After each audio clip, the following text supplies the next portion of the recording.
Juni dengan sungguh-sungguh bersama jajarannya perusahaan ya. Sama Nanti Peringatan Hari Buruh Internasional atau May Day di Kota Banda Aceh berlangsung tertib pada Senin 1 Mei 2023. Puluhan buruh berkumpul di depan Masjid Raya Baitur Rahman guna menyuarakan aspirasi para pekerja atau kaum buruh. Ada sejumlah tuntutan kaum buruh di Aceh yang ikut disuarakan dalam aksi tersebut.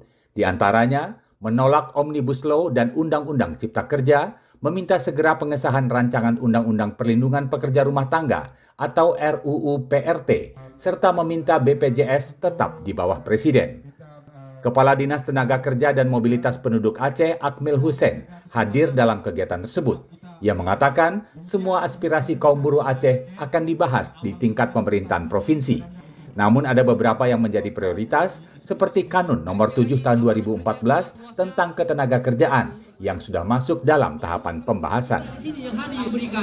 Ada mereka yang di PHK sepihak bahwa pemerintah telah berupaya hasil laporan-laporan yang ada.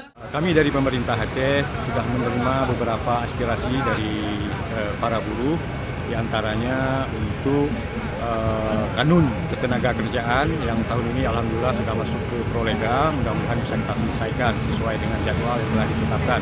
Kemudian ada beberapa hal yang menyangkut dengan hubungan industrial seperti PHK sebelah pihak maupun THR yang tidak dibayarkan. Kami telah menurunkan dalam hal ini pengawas penyidik ke perusahaan-perusahaan yang ada pengaduan. Mudah-mudahan tahun ini bisa kita selesaikan. Dalam aksi tersebut, kaum buruh juga mendesak pemerintah Aceh untuk tegas kepada perusahaan yang tidak memberikan hak karyawan sesuai dengan aturan yang berlaku.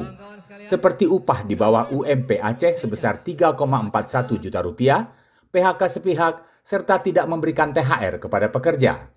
Pengabaian terhadap hak pekerja ini diharapkan memunculkan sanksi tegas bagi perusahaan yang melakukan pelanggaran.